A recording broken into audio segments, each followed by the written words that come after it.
Alright guys, so we're gonna go for a quick flight around the county. As they mentioned earlier, these don't rotate to stop lag, but let's just act like they rotate. And here is the office, like the office view of every single trooper that's part of the ASU program. So you guys fly down. Do you guys is there issues that you guys have when you're flying, like lag and stuff like that? How do you guys handle that? There's actually no lag when we fly in the sky, because once you're high in the sky, pretty much below you, like they don't really affect you. Like pretty much all my pilots I have, they pretty much use 10 and there's no problem. So in terms of lag, nice. Yeah, like, compared to driving, flying is so much more easier. I see. Flew over Redwood, that's what it looks like. We pretty much stay a lot in Redwood because we do a lot of traffic enforcement in Redwood, as well as a 401. And Arborfield, as you can see, Arborfield is a heliport. We are allowed to land there as well in case, you know, there's fog. So right okay, there. that helipad. Okay, so it's used by you guys, the medical rescue, the medical and the tactical. Yes, but it's mostly for medical because, as you know, the station is right there, so they're able to station right next to each other. Okay, can they land it, like if they pick up somebody for the hospital, can they land in the parking lot of the hospital, or? Yes, there's ground units are expected to make, like, you know, landing zone for them to land. Okay, and possibly you can reenact the example of, you know, making a landing zone, or how to make a landing zone, or what they do to make a landing zone. Air Patrol, we don't land a lot because, as I said earlier, we pretty much help in pursuits, bolos.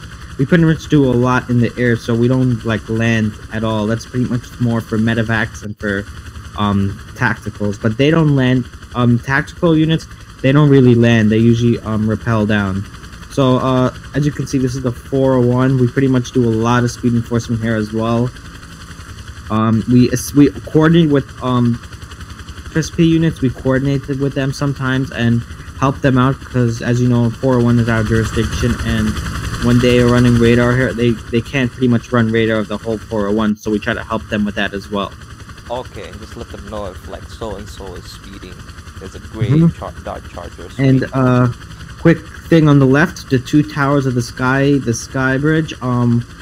We help a lot with those in terms of hostage situations. I know, like, for the career of my time in Air Patrol, was regarding someone being taken hostage on the towers, and Air Patrol, where, like, it's really helpful. Like, ground units and SWAT, they depend on us. Pretty much a description on what's going on the top, and we pretty much, you know, give descriptions, etc. Yep. I remember I had to use ASU for one of my vehicles that was lost.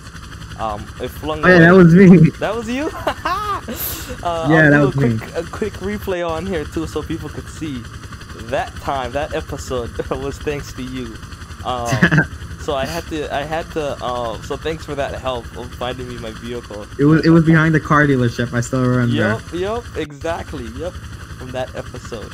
So real quick, as you can see, we're going to Prom Park. This is where criminals like to hide. Yep. As you can see, we can see nothing at Prom Park. It's filled with trees.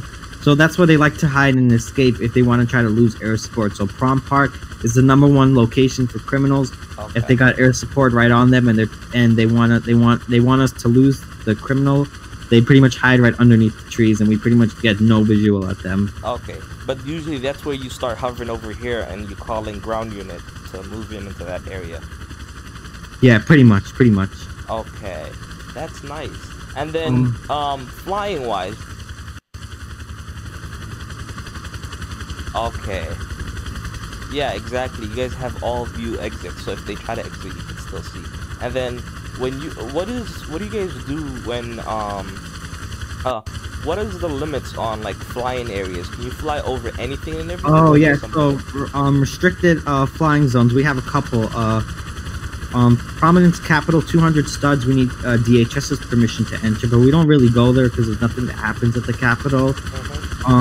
Governor's Airspace, I believe it's like 300 something, but we don't even go there because nothing really happens there. And Zone, National Guard Base, we're not allowed to go there. We don't really go there as well because nothing really happens there. And one more is the DOC, and we go there a lot, but we need just DOC permission to enter. Okay, so you basically let them know, hey, can we have permission to go through your jurisdiction? Yeah, but we like are usually called out because DOC depends on Air Patrol for looking for inmates that usually escape from the prison. Yep, and Air Patrol is allowed to work with Coast Guard and Marine Division to do low-altitude water searches. Okay, that over there is the Governor Manor, as you can see. So, on the left of us is DOC, and on the right of us is FNG right base. We have full authority to go over Greendale as well, but there's really nothing that happens here unless there's like a pursuit or something. Right. So that's DOC over there, and this is National Guard. And we could help FNG if there's a breach here, because as you can see, we do get a pretty okay view of the base without actually entering in the base. So we do sometimes help FNG if they need it. Okay, and they also have a helipad over there. Yes, that's for the Special Response Division. If they're called out, if they want to use a helicopter to get transported to Redwood, they are allowed to. Okay, and the docks are over there. This is an area also that people are notoriously known to use. I do remember Fed earlier giving you guys because you guys didn't have the helicopter, he gave you guys the unmarked Charger. Yes, but he changed his mind. It was originally he did originally say that, but then afterwards he said in another meeting that he'd rather just give it to SPU and then he'd be adding the helicopters because it didn't make any sense for ASU to be using a Charger. And that is Fed's house right over there. We are allowed to, like a lot of times, as you can see, docks in Greendale are on the left. So a lot of times, like, we are allowed to just quickly cut over on top if we need to get to the docks quicker. Okay, and the fields over here are the farm area. Yes, so one thing that Air Patrol is in charge of is suspicious activity, gang activity, etc. So we are allowed to call in. Be advised, there's a lot of vehicles at the farms, heavy activity. Let DHS Intelligence Office know as well. We do coordinate with them a lot as well. Awesome. So basically, with being in ASU, you start doing multi-department communications, which I guess is crucial with your job as they need you guys. Perfect. Like you perfectly stated. We pretty much do a lot of jobs. It sometimes in the county it gets extremely hectic. We have DOC saying, "Oh, we really need air support. We really need air patrol here," and then another unit saying, "We have a pursuit. We need air patrol here," and then some activity going on at the farms.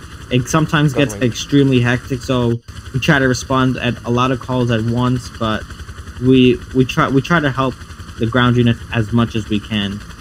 Okay, and then what's the typical response to do help rate? with speed enforcement as well, so it's like a lot of stuff that we have to do. So some days we are like, go ahead, extremely busy, and some days it's more like not as busy.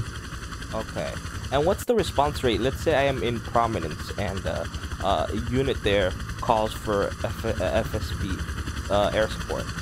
How long does it take for you guys to get there? It usually takes around 40 seconds. The fastest I've gotten there was at least 30 seconds if I like completely went there as nose dip as fast as I can. Okay. But it's usually like 40 seconds. But we are allowed to cut through roads. Like we don't have to go through the typical Right.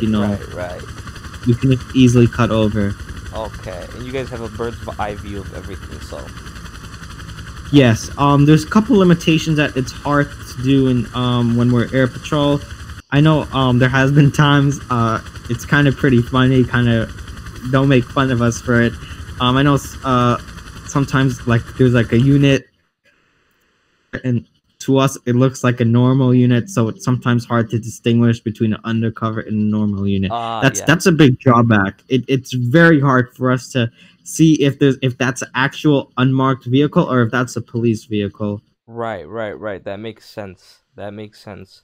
And usually the No, I know this person. I think it's been once where I've accidentally said that there was a SCSO speeding, but he was like an unmarked car. But you know, it's gonna happen eventually to everyone. It happens all the time.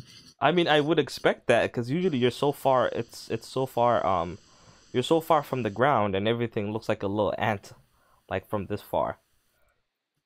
So I'm gonna quickly show you what happens if there's like a HRS in Redwood Apartment. So we pretty much say, let's say, for example, Redwood Apartment. There's a HRS. So we pretty much say Right here. 300 viewing.